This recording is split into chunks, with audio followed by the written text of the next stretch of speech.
Hello guys, কেমন আছেন সবাই? আশা করছি অনেক ভালো আছেন। তো গাইস, আমি আজকে যাচ্ছি সোশ্যাল মিডিয়া ক্রিয়েটর মিটআপে। এখন ট্রেন ছাড়ার অপেক্ষায় দাঁড়িয়ে আছি। ট্রেন থেকে কল্যাণী স্টেশনে নেমে আমরা এখন টোটোতে করে কল্যাণী আইটিআই মোড়ে, যেখানে মিটআপটি হচ্ছে, ওদিকে রওনা দিয়েছি। তো গাইস, অবশেষে চলে এলাম সেই কল্যাণী সোশ্যাল মিডিয়া ক্রিয়েটর মিটআপে। দেখো, পুজোর পুরো কল্যাণী প্যান্ডেলের ঠিক সামনে রয়্যাল হার্ট যে রেস্তোরাঁটা আছে, এই রেস্তোরাঁটাই আমাদের মিটআপটি হচ্ছে। গেট দিয়ে এখন আমরা ভেতরে প্রবেশ করছি। এই যে এদিকে যে সিঁড়িটা আছে, এই সিঁড়ি দিয়ে আমাদের উপরে উঠতে হবে। তো সিঁড়ি দিয়ে উঠতে উঠতে দর্শকদেরকে একটা কথা বলি। তো আমি এই ফার্স্ট টাইম কোনো মিটআপে আসছি, আর আমি কোনোদিন কোনো মিটআপে যাইনি, ভ্লগ ভিডিও কোনোদিন বানাইনি। তো এই ভিডিওটা কেমন হচ্ছে সবাই একটু বলবেন। ভেতরে ঢোকা মাত্রই দেখি অনেকেই চলে এসছে। আমাদের একটা ট্রেন ফেল হয়ে যাওয়ার কারণে আমরা দেরিতে এসেছি। তো যাই হোক, ভিডিওটা পুরো দেখতে থাকো।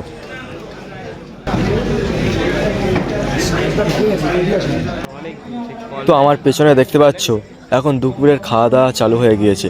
তো আমরাও আবার খেতে যাব। খাওয়া দাওয়া করে এসে দেখি আমার নাম ডেকে নিয়েছে।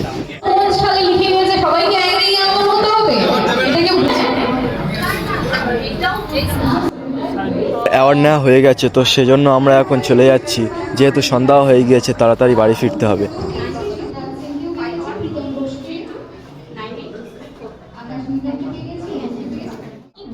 কথা বলে তাদের নামিয়ে দেওয়া যায়, তো প্লিজ ডোন্ট মাইন্ড, তাদেরকে ইগনোর করে বেরিয়ে যান না।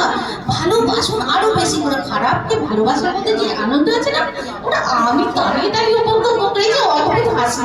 এগুলো বাড়িতে চোখে দেখা, বাড়ির বাইরে অলওয়েজ টাইম লক্ষ্য করবেন। স্যালুট করি তাদেরকে যারা নিজের যোগ্যতাকে না ভেরিফাই করে ওই দিকে তাকিয়ে আছিলেন। কি বিটকুটে সমাজ! আমি অদ্ভুত করে হাসি পাই যেখানে আমার বাড়িতে